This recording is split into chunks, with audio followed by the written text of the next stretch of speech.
together very closely. I'm honored to be with you today to discuss the unprecedented actions my administration is taking to support our treasured Native American communities. Together, we're fighting for everybody, but we're fighting this horrible coronavirus. It's a tough opponent, but we're winning, and we're starting to see our country come back. It's been a very exciting few days. We're starting to see it all come back. We're improving the lives of Native American families and tribes more than any administration has ever done by far. We're grateful to be joined by Governor Doug Ducey, and thank you very much, Doug, for being with us. Thank you, Mr. President. Secretary Eugene Scalia, thank you, Eugene. Pleasure. Senator Martha McSally, who's doing very well. I hear things are very good. You're doing great. Thank you, Martha. Vice President of Navajo Nation, Myron Lizer, and by the way, we appreciate it very much. And you know, there's two ways of saying that name. They told me outside, but I always think of it as Lizer. So how do you like it? How do you like it? That's what I thought. Okay. Thanks, Myron, very much. And Second Lady, thank you very much for being here. We really appreciate it. The Navajo Nation has been very special to a lot of people, and it's certainly been very special to this state. And the relationship, Doug, I think is extraordinary, isn't it, when you get right down to it? So thank you very much, and we very much appreciate it. Native Americans have been hit hard by the terrible pandemic. Over 2,000 members of the Navajo Nation have tested positive for the coronavirus, and tragically, more than 70 have lost their lives. How is it looking right now? How's it doing? Well, the numbers are still rising. We're hoping that it flattens.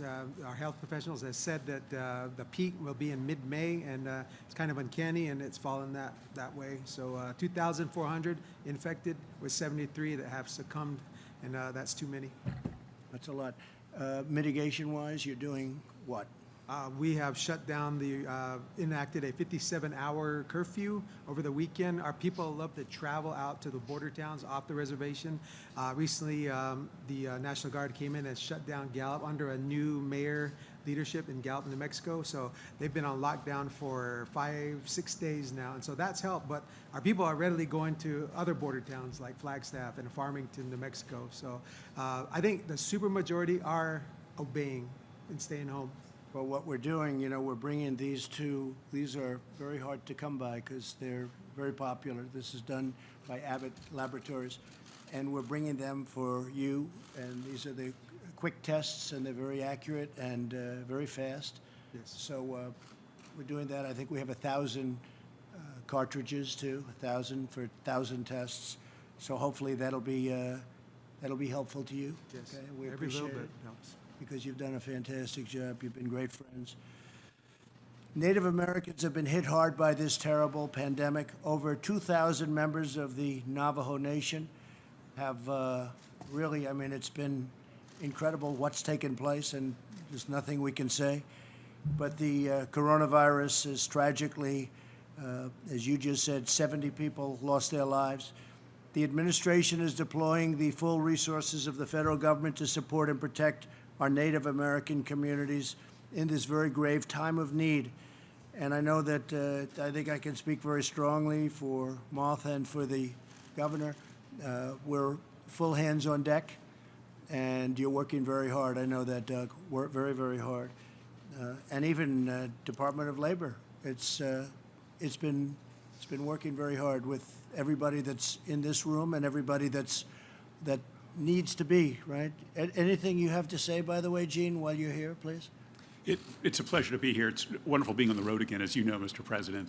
And great being in Arizona, which is such a spectacular state. And the Native American communities here are such a great part of the state and really our nation and our nation's heritage. So it's so good to be here. I know, Mr. President, you have important announcements to make today about additional things we're doing to help these tribal governments, and we're certainly doing all we can at the Labor Department to implement the legislation that you signed, that you got enacted so incredibly quickly. People forget, 3 weeks in March, 3 major pieces of legislation with paid leave, with unemployment benefits, and with the Paycheck Protection Program to put us in position to get going again. And now, Governor Ducey and I were just talking about it, we're reopening. And it's a wonderful thing to see. I think we're well positioned. And I think, Mr. President, with your leadership, we're going to get back to where we were just a few weeks ago. Things were going so well, and we'll get there. We had a nice conversation, the governor, vice president, second lady, and I, a little while ago, talking about some of the things we're doing at the department. I mentioned these dislocated worker grants that are made available also to tribal governments. So urge you to look into that and see if we can help you with that. And I'd like to introduce also the governor, Stephen Lewis, who's been terrific and working with us very hard. Thank you very much, Stephen. It's fantastic. We appreciate it very much. How is it going? Well, it's going to a point where we're trying to keep beyond the curve as well. We're located just not far from here, our traditional lands and our reservation land base. That's Gila River. Gila River, home to one of the flag raisers on Mount Suribachi, Ira Hayes. Right. And That's beautiful territory, isn't it? It is. Thank you, President. But it's how are you doing in terms of the amount? What are your numbers now as of today? What are your numbers? Our numbers, we've tested over 1,000. We've had about just over 1,100 tests. We've had 1 fatality. We have 44 positive tests. Our tribal community is around 23,000 members.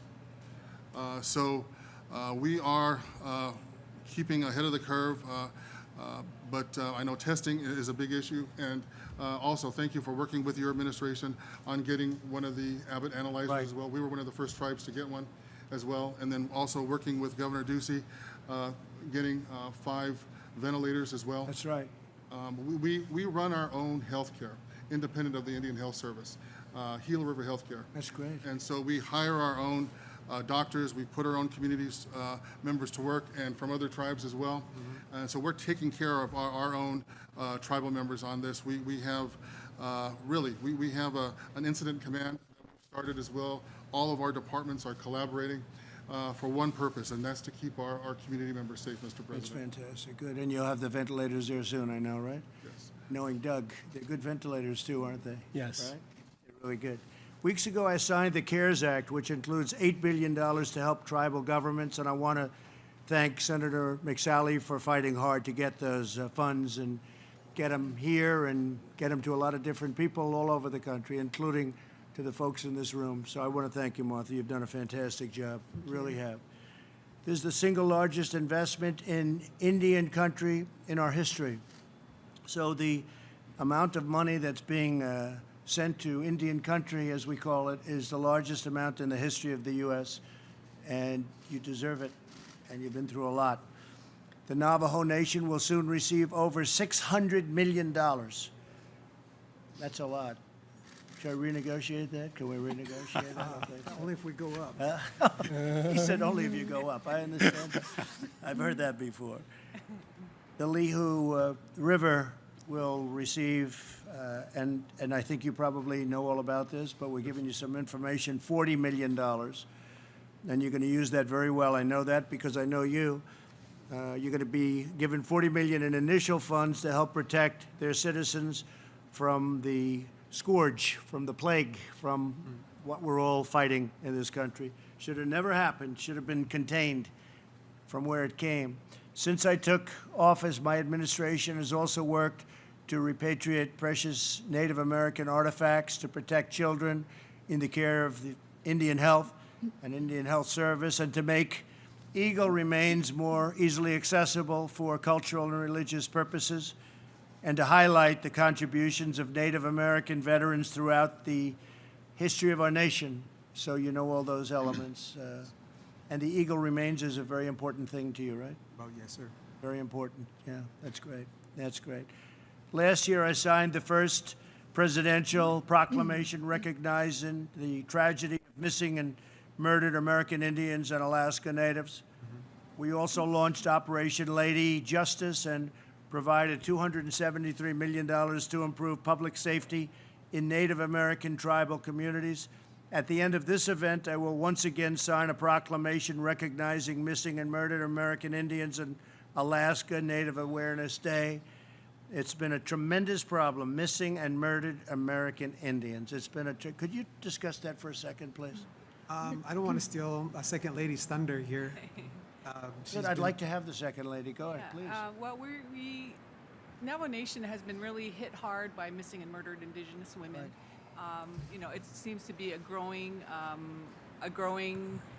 issue that's been happening with Navajo, and so we, with the Ashlyn Mike case that came up in 2016, where she was kidnapped and raped and murdered in Shiprock, New Mexico, May 2nd, 2016. So that's kind of what opened the door for Navajo to start saying, okay, we need to do something, because that became the forefront. And so since then, the Amber Alert on Navajo Nation has gotten better, but still needs help with funding, still needs help with getting the data together. Our First Lady, Cecilia Nez, is also part of the New Mexico task force that's getting together data.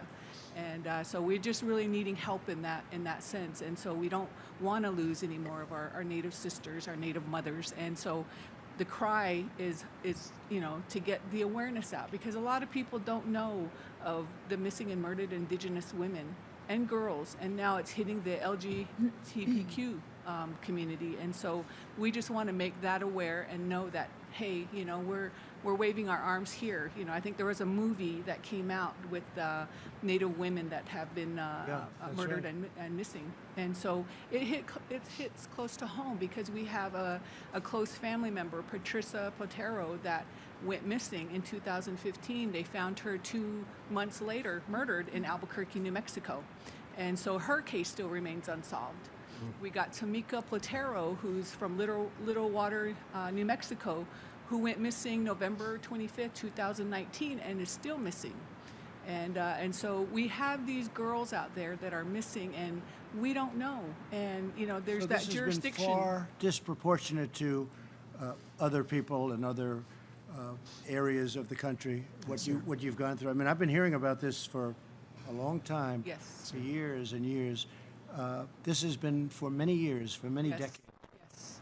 Yes. Disproportionate. Well, $273 million, a lot of that's going to go toward trying to solve that problem. It's a problem that can be solved. Yes, sir. Thank you, Mr. President. Thank you, but, Mr. President. I know you're going to use it well, Yes. and you'll figure it out, right? Yes. It's a Yes. horrible thing. So New Mexico versus Arizona, tell me, because we're here. Where are you going to be? Where's the problem worse? New Mexico or Well, Arizona? Navajo Nation spans Utah, New Mexico, and Arizona. And so, I think all of us working collaboratively, that's going to really help, because sometimes we get misclassified. We get misclassified as Hispanic. And so I think there was a Hopi girl that had been murdered here in Phoenix, and they classified her as Hispanic. And so a lot of times, the people don't know. So I think with the more talks out there, that people will be, start to Is there a understand. certain area, though, you have the 4 states, is there a certain area where the problem is exacerbated or worse, or is it Well, evenly spread? I think it's just all Indian country, Indian country, whether country. if it's Alaska Native or Navajo or Hopi or Gila River, it's Yeah. all over. It's a very big problem in Alaska. Yeah, Mr. President, if I could add to that, just recently in Farmington, New Mexico, there was an Anglo woman who was abducted, and I'm most certain she came across the Navajo Nation and was found murdered in near Flagstaff, Arizona. And so I think it just speaks largely to the lack of public safety officers in such a vast land, the size of West It Virginia. is a vast, it's a Yes. vast land. So, not only Navajo and others, but it's just an area that I guess because there's not as many public safety that you get those Well, I'm kinds going of. to be signing something in a couple of moments, and I hope it helps a lot, not just a little bit, a Yes. lot. Yes. And I think you'll do a fantastic job. I know you're going to be watching it personally. Yes. And between the 3 of you and everyone else that I know so well, I think you're going to do a great job. And so go get them. Thank you, Mr. Go do President. the job. I'd like to maybe finish off with the governor. Great governor. You're doing a phenomenal job. What do you have to say, Doug? Well, my mic thankfully is working. First, I want to say thank you, Mr. President. We're thrilled that you're back in Arizona, especially to talk these specific tribal issues. I want to say to Second Lady Lizer, to Vice President Lizer, to Governor Lewis, this focus that we've had on our tribal nations, first and foremost, around the coronavirus, with a special shout out to Senator McSally, who advocated for these ventilators that were so needed on Navajo Nation. Please extend my best to President Nez, and I'm so grateful, Mr. President, that you took a personal interest in getting these ventilators to Navajo Nation, and I'm proud, Mr. Secretary. In Arizona, our legislature, both Democrat and Republican, last year signed HB 2570. And Second Lady Lizer, I want to give a personal thank you to you. This was the bill to address missing and murdered Indigenous people. And what we hope to do in Arizona is to reduce and eliminate this scourge that we have on our native nations. And in Arizona, we have 22 tribal nations, and 75% of the Navajo people reside in the state of Arizona. So that was a positive thing that we could get done last year. And Governor Lewis, I want to say to you, another positive thing in addition to the HB 2570 that we passed, it was also unanimous, was the drought contingency plan to address Arizona's water future. You were a real leader on that, and for that I'm grateful. Thank you for being here to, Well, thank you to very celebrate much. these accomplishments, Mr. And you know, one of President. the other accomplishments we have is in Arizona and a lot of other states, we're building a wall, and you're finally getting what you need. And interestingly, California's calling, because in bordering towns, as you know, in Mexico, they have a very big outbreak of the coronavirus. And California is calling, saying, you got to help us. Those are not calls that the media knows about, but that's the facts. And in Tijuana, right along the border, they have a tremendous outbreak. And we have just completed 172 miles of wall, and it's real wall, not the kind you were having built over the years that were sort of scoffed at, right? And we've done a lot in Arizona, and the people are letting us know they're so happy, they're so thrilled about it. It's made a tremendous difference, and we've had one of the best months ever in the history of our country for not having people come in that we don't want in our country. We want to have the people that come in the right way. So you see the numbers. The numbers are about the best we've ever had in the history of the country. So it's good. But we're getting that done. I guess do you see where they're doing it? Yes. Yeah, it's been a big thing. We're up to 172 miles. We'll have it completed early next year. So it's been something. Okay, I'm going to sign this. I want to just congratulate you, Myron. Yes, sir. Thank you. I want to congratulate you, Second Lady. That's so fantastic. Thank you. And I want to congratulate you for also, because I've been in that vicinity, and it's one of the most beautiful places you can imagine. So congratulations very much.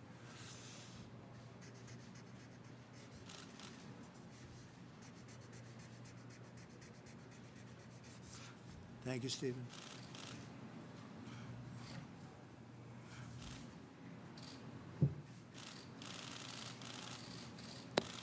Okay. Mr. President, what are your thoughts on winding down Wait, the 1 second, coronavirus please. task force? 1 second, Jim. Yes, sir. Go, sir. Okay. Want to make sure everybody looks good, except me. I'm going to hand this to the Second Lady. Okay? Go. You don't mind? Thank you, Mr. President. Mr. President, I want to thank Yeah, you. go ahead, please. I want to thank you again. I'm wearing. Stephen, go ahead. I'm wearing my red ribbon in remembrance of this significant moment for missing and murdered Native Americans. And again, I want to thank you for making such an announcement today and for signing an important document to commemorate the National Day of Awareness. And I know that your administration also made another very important announcement today regarding the Coronavirus Relief Fund. And thank you for that. And to take a few moments to comment about that as well. I want to thank, of course, Governor Ducey and Senator McSally for advocating and for making sure that this is getting out to Indian country, this much needed resources as well. And, so today your administration made a significant impact across Indian country. And I want to thank you for getting some of the money out today. I want to thank you also because we need help now, Indian tribes, and can't wait for that litigation to end before additional payments are made to us from the fund. And if you can, please direct Treasury to make these payments as soon as possible.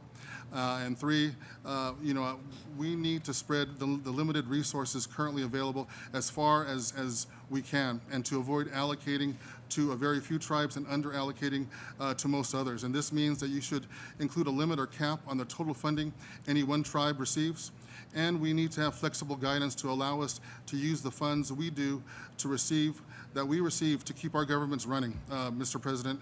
And the current fund of $8 billion is going to be woefully inadequate to meet our overall needs. And we really need to work, and we will work with Senator McSally and your administration to take this to the next level. And I look forward to working with Senator McSally, with your Chief of Staff Meadows, Congress, and your administration on the next relief bill, Mr. President. Thank you, to make sure that your investments in Indian country are going where they are needed the most, and in a way that shows that our governments and our economic entities can be part of that recovery that we are talking about here. That will be critical as we come out of this crisis and rebuild our tribal, state, and national economy together with Indian country included, Mr. President. I always end my, my video messages to my community members. We're all in this together. That's right. And to continue to be Gila River strong. And I think that is how that we can continue to be Gila River strong and to strengthen all tribal nations moving forward, Mr. President. That's good. Thank you very much, Stephen. I appreciate it. I have to say, Myron Leiser and I have dealt, and our people have dealt together very closely, and the Second Lady, and a lot of progress has been made, and we'll continue to make a lot of progress. I think you'll see that, and I think you're going to see it not only here but in the future. Thank you very much, and I appreciate it very much. Thank you. Thank you, Governor. Thank you, Mr. President. And I don't have to thank you. You're with the administration. He has good genes, though. He's got good genes, right? The Scalia genes. You don't get better than that, do you? They're good. President, on Go ahead, Jim. winding down the task force, Vice President Pence said there are discussions underway about winding down the task force. Is that a good idea during a pandemic?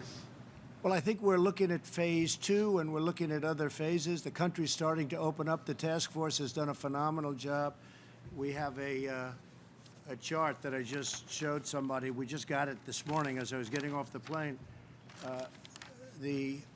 And Governor Ducey can explain it better than anybody. When we came in, ventilators were a very, very big deal and very hard to produce. I say, but it is largely true. The complexity is sort of like building a car. We opened up operations all over the country to build them.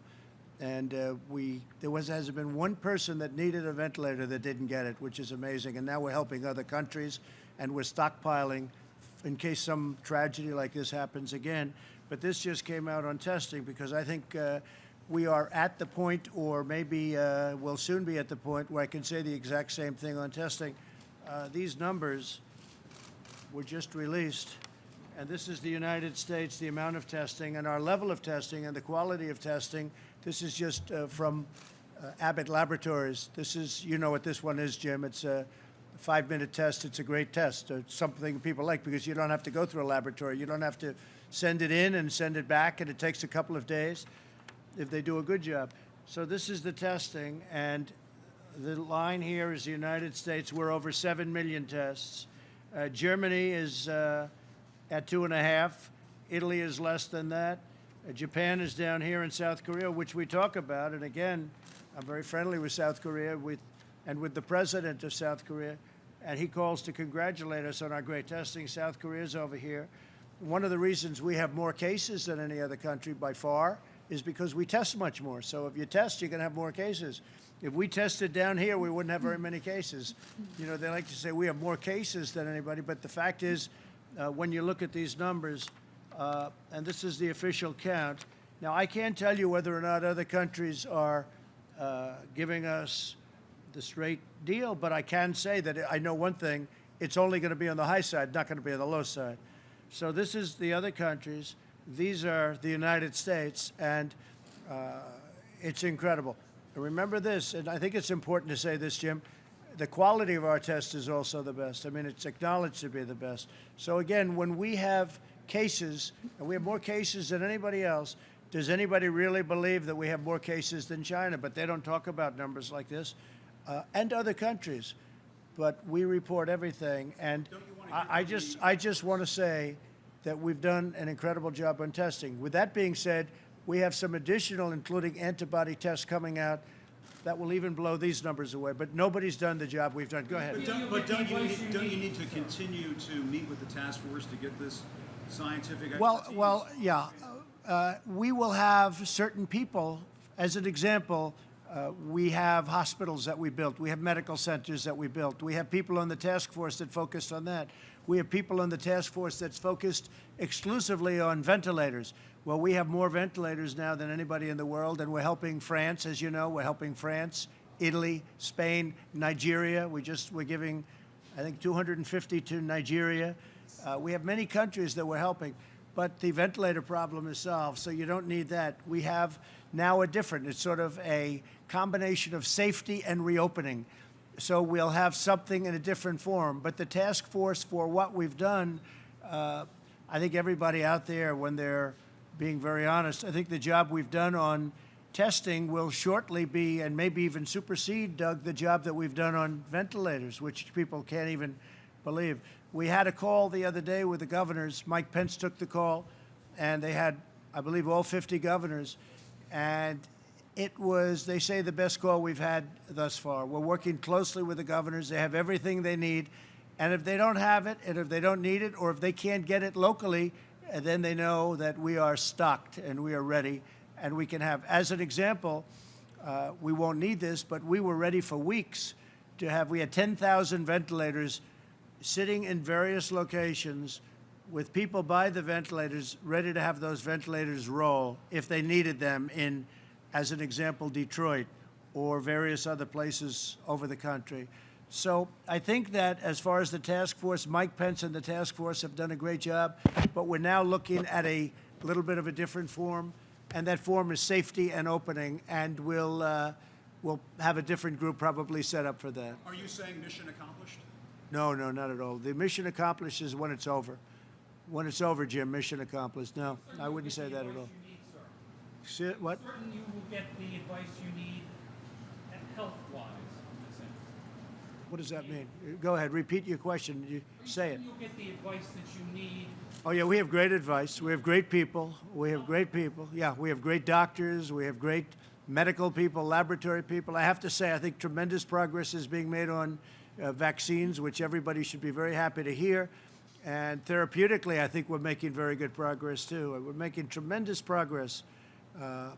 We have the greatest doctors in the world, the greatest laboratories in the world. And I have to say, we're working with other nations. We're working with UK, we're working with Germany, we're working with various other nations who are very advanced and doing a good job. I think therapeutically and also from the standpoint of laboratories, we are laboratories as it pertains to vaccines, we're doing very well. I'd love to see a therapeutic answer even before the vaccine, because we could take care of people that have a current problem or dilemma. But therapeutically and for the vaccines, a tremendous amount of progress. Oxford, Johnson & Johnson, incredible places are doing, I think, a really good job. And they're very advanced, but we have to now see. We're going up to that very delicate final stage with a number. I think a number of other countries are also doing quite well, my people say. And just so you know, working very closely with other countries, and whoever gets it first, my hat's off to them. We're not looking for first, second, or third. We're looking to get a vaccine that works, and progress has been made. Mr. President, just to follow up on Jim's question, with the doctors saying that there might be a recurrence of the coronavirus in the fall, can you just explain why is now the time to wind down that task force? Well, because we can't keep our country closed for the next 5 years. You know, you could say there might be a recurrence, and there might be, and most doctors or some doctors say that it will happen, and it'll be a flame, and we're going to put the flame out. We've learned a lot. We've learned a lot about the coronavirus. We've learned a lot about this hidden enemy. It's a dangerous enemy. It's a bad enemy. You see what it does, especially for people over a certain age. and people that have an infirmity. If you have diabetes, if you have a bad heart, if you have a certain problem, it just, Myron, it just goes after you. It's vicious. That's right. And we're saying that people that are over 60, 65, but over 60, we're even saying, sort of stay back for a while. We recommend you staying back for a while. At the same time, with young children and children, we'd like to see the schools open early next season and on time. It's incredible how it's very unique how the children aren't affected, but people that have problems and older people can be very badly hurt, injured, or die from this problem. But even if, hold on, I just want to finish a follow-up. I understand you don't want to keep the country closed for 5 years, but don't you want your advisors to keep looking at this closely? The way Oh, they are looking at it very closely. They are looking at it very closely. And I just said it today, I used the word for the first time, I think, in terms of what we're doing. I'm viewing our great citizens of this country, to a certain extent and to a large extent, as warriors. They're warriors. We can't keep our country closed. We have to open our country. Somebody said, oh, we could keep it for the next 18 months. We could keep it for the next 2 years. Doug Ducey's done an incredible job as the governor of Arizona. The people aren't going to accept it. They won't accept it, and they shouldn't accept it. We have a great country. We can't keep it closed. I mean, I've had doctors say, well, why don't we close it for a couple of years? This is the United States of America. I created, with a lot of other very talented people and the people of our country, the greatest economy in the history of the world, the greatest that we've ever had, the greatest employment numbers, the best numbers we've ever had, the best stock markets. I think we had 144 days of record stock markets. And then one day they said, we have to close our country. Well, now it's time to open it up.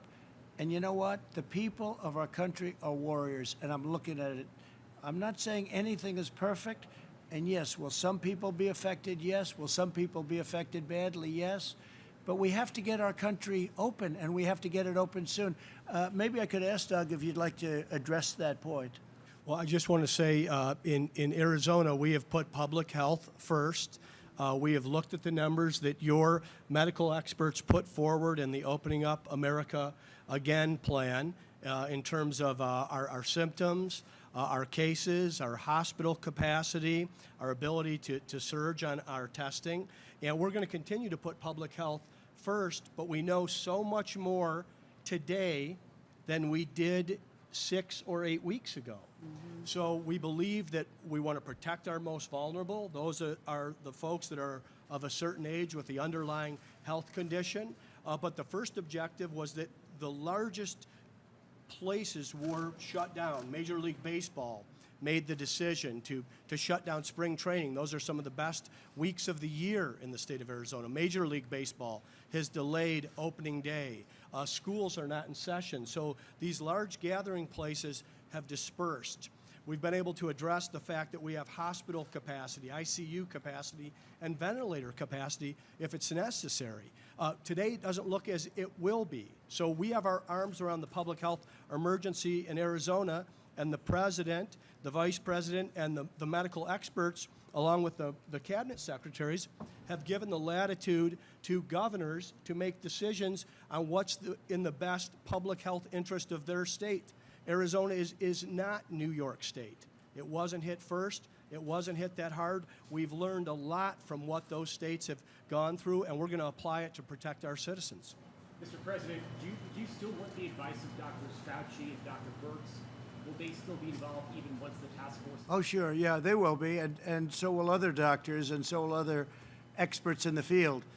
But we've learned a lot. As Doug said, we've learned a lot. You're going to probably have fires here, Doug. You'll put them out. You're going to put them out, and you'll put them out fast.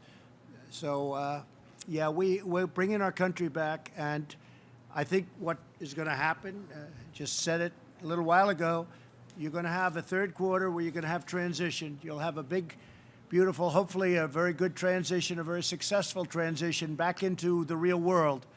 And then you're going to have a fourth quarter that I think is going to do very well. And then I think next year, I think we're going to have one of the best years we've ever had because we have stimulus and we have a pent-up demand like I have never seen before. You know, today's a very interesting day because it's my first day out, and Doug reminded me of something. I didn't do it for that reason, but you said this is the first place you stopped when you ran, when I ran for something that turned out to be a very successful run. And we had tremendous crowds, you remember, at the convention center in Phoenix, and it was pretty incredible. And I didn't do it for that reason, interestingly, but here we are, and it was great that you reminded us of that fact. But look, we're going to have a very interesting transition period into the fourth quarter. I think your fourth quarter is going to be very good, and I think next year is going to be one of the best years economically we've ever had. With that said, for those people that have lost somebody, for the people that have lost a loved one, even a close friend, you know, nothing can ever happen that's going to replace that. You know, I don't care what kind of a year you have from an economic standpoint, nobody's ever going to replace that. But I think from an economic standpoint, purely an economic standpoint, I think next year is potentially going to be one of the best years we've had. There's tremendous stimulus out there, and people want to get out. They want to go, and they want to go to town. This country was founded on certain principles, and those principles are at work like you've never seen before. So I want to thank you all very much. Thank you, and we'll see you perhaps at the next stop. Thank you. Mr. President, if there's a vaccine, Thank you, press. if there's a vaccine, Thank you, press. coronavirus vaccine. Yeah, what about it, Jim? If there's a coronavirus vaccine, will you get it? Will you take it? Will I take it? If they would like me to, I'd go the first one, or I'd go the last one. I don't want to waste it. But he's just saying, if there's a vaccine, would you take it? And he might like it that it didn't work too well, okay? But that's okay. I would absolutely, Jim. If there's a vaccine and if they wanted me to be first online, I'd be first online, or I'd be last online, or I wouldn't take it at all, whatever's best for the country. Okay? Thank you.